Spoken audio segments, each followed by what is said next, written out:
Welcome to south Indian cooking. இன்றைக்கி நம்ம பார்க்க போகிறது நல்ல ஒரு டேஸ்டியான கத்திரிக்காய் முருங்கைக்காய் மொச்சை சேர்த்து காரக்குழம்பு தான் பார்க்க போகிறோம். எப்பவுமே செய்கிற மாதிரி இல்லாத இது கொஞ்சம் டிஃப்ரெண்ட்டாக நம்ம வதக்கி அரைச்சி நம்ம செய்ய போகிறோங்க. இப்போ நான் 100 கிராம் மொச்சை எடுத்திருக்கேன். இதை நான் வறுத்துட்டு ஒரு 8 மணி நேரம் ஊற வச்சுருக்கேன்.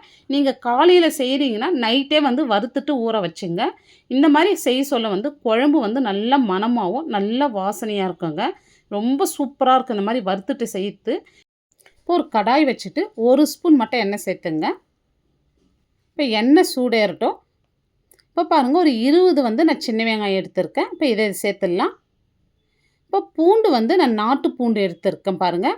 அதனால் ஒரு 10லேருந்து 15 பூண்டு எடுத்திருக்கேன். சின்ன சைஸாக இருக்கும். இஞ்சி சின்ன பீஸாக ஒரு துண்டு எடுத்து வச்சுருக்கேன். அதே இதோடு சேர்த்துடலாம். இப்போ வெங்காயம் கலர் நல்லா மாறி வதங்கி வரணும். அப்போ தான் குழம்பு டேஸ்ட்டு வரும். பாருங்கள், வெங்காயம் இந்த அளவுக்கு நல்ல கலர் மாதிரி வதங்கி வந்திருக்கு. இப்போ தேங்காய் ஒரு 2 துண்டு எடுத்து நான் பொடியாக கட் பண்ணிவிட்டு சேர்த்துக்கிறேன். நீங்கள் இதுக்கு பதில் துருகிட்டு கூட சேர்த்துக்கலாங்க. தேங்காய் நிறைய சேர்க்காதீங்க. இந்த இடத்துல ஒரு 2 துண்டு அளவுக்கு மட்டும் சேர்த்துங்க. இப்போ தேங்காய் சேர்த்ததுமே ஒரு 1/2 ஸ்பூன் சீரகம், 1/2 ஸ்பூன் மிளகு சேர்த்துருங்க. சீரகம் கலர் மாறக்கூடாது. ஃப்ளேம் மீடியமாக வச்சுட்டு நல்லா வறுத்து எடுத்துங்க.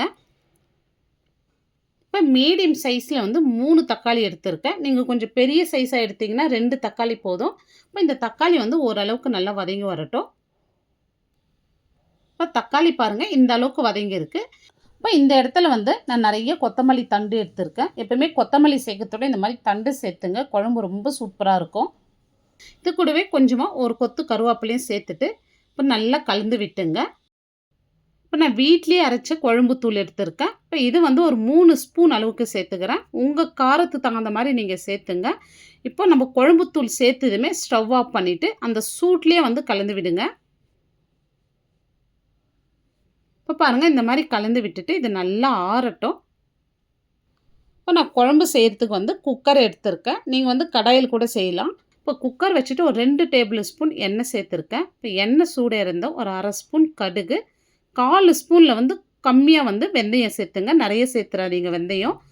இப்போ கடுகு நல்லா பொரிஞ்சு வந்ததும் இது கூட ஒரு 3 ரெட் சில்லி, கொஞ்சமாக கருவேப்பிலை சேர்த்துடலாம். இப்போ பாருங்கள், வெங்காயம் ஒரு 20 சின்ன வெங்காயம் எடுத்து 2 கட் பண்ணி வச்சுருக்கேன். பெரிய சைஸ் வெங்காயம் 1 எடுத்து இந்த மாதிரி நீல வாக்கில் கட் பண்ணி வச்சுருக்கேன். இதையும் இதோடு சேர்த்துடலாம்.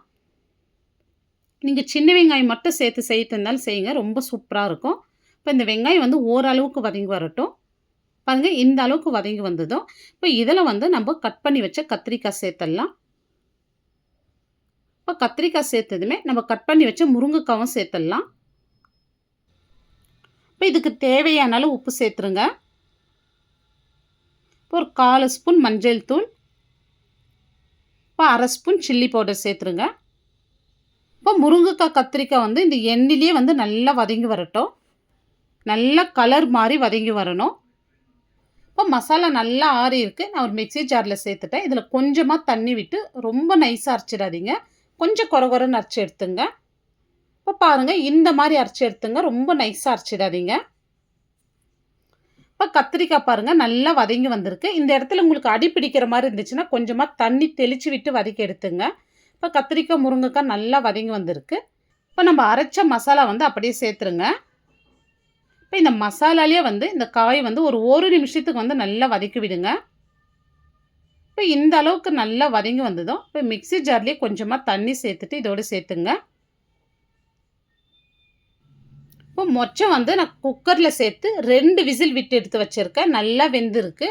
இப்போ நம்ம வறுத்து ஊற வைக்குவோம். 2 விசிலில் நல்லா வெந்திருக்கு பாருங்கள். இப்போ இந்த தண்ணியோடவே நம்ம அப்படியே சேர்த்துக்கலாம். இந்த தண்ணி வேஸ்ட் பண்ணாதீங்க. இப்போ பாருங்கள், ரொம்ப திக்காக இருக்கிற மாதிரி இருக்குது. நம்ம இன்னும் கொஞ்சம் கூட தண்ணி சேர்த்துக்கலாம். ஒரு சின்ன நெல்லிக்காய் சைஸ் புளி எடுத்து நல்லா கரைச்சி திக்காக எடுத்து வச்சுருக்கேன். இப்போ அந்த புளி தண்ணி சேர்த்துடலாம். இப்போ நம்ம தேங்காய் சேர்த்து இருக்கிறதுனால புளி தண்ணி இந்த இடத்துல நிறைய சேர்க்கக்கூடாது. இந்த அளவுக்கு சேர்த்தா போதுங்க, நிறைய சேர்த்துறாதீங்க. இப்போ குழம்பு பாருங்கள், ரொம்ப திக்காக இல்லை, ரொம்ப தண்ணியாக இல்லை, கன்சிஸ்டன்சி கரெக்டாக இருக்குது. நீங்கள் கடாயில் செய்கிறவங்களா இருந்தால் இப்போ குழம்பு மூடி போட்டு நல்லா மீடியம் ஃப்ளேம்லேயே கொதித்து நல்லா திக்காக வந்ததும் இப்போ நீங்கள் கருவேப்பிலை கொத்தமல்லி சேர்த்துட்டா குழம்பு ரெடி ஆகிடும். இப்போ நான் குக்கரில் செய்யறதுனால குழம்பு லைட்டாக கொதி வந்ததும் இப்போ நான் குக்கர் மூடி போட்டு ஒரு விசில் மட்டும் விட்டு எடுத்துக்கிறேன். ஒரு விசில் வந்ததுமே ஸ்டவ் ஆஃப் பண்ணிவிடுங்க. இப்போ ஸ்டவ் ஆஃப் பண்ண உடனே வந்து ஸ்டீம் ரிலீஸ் பண்ணிவிட்டு குக்கர் ஓப்பன் பண்ணிவிடுங்க. இந்த மாதிரி செய்ய சொல்ல தான் கத்திரிக்காய் முருங்கைக்காய் வந்து நம்மளுக்கு குழஞ்சி போகாது. இப்போ இந்த மெத்தட் வந்து காலையில் வேலைக்கு போகிறவங்களுக்கு கொஞ்சம் ஈஸியான மெத்தடுங்க இது. இந்த வீடியோ வந்து உங்களுக்கு பிடிச்சிருந்தா கண்டிப்பாக நீங்கள் செஞ்சு பாருங்கள். செஞ்சு பார்த்துட்டு எப்படி வந்ததுன்னு உங்களுடைய ஃபீட்பேக்கை கமெண்ட்ஸில் சொல்லுங்கள். லைக் பண்ணுங்கள், ஷேர் பண்ணுங்கள். நம்ம சவுத் இந்தியன் குக்கிங் சேனலை ஃபஸ்ட் டைம் பார்க்குறீங்கன்னா சப்ஸ்கிரைப் பண்ணிவிட்டு அப்படியே ஆல்ன்ற ஆப்ஷனையும் கிளிக் பண்ணிவிடுங்க. தேங்க்ஸ் ஃபார் வாட்சிங்.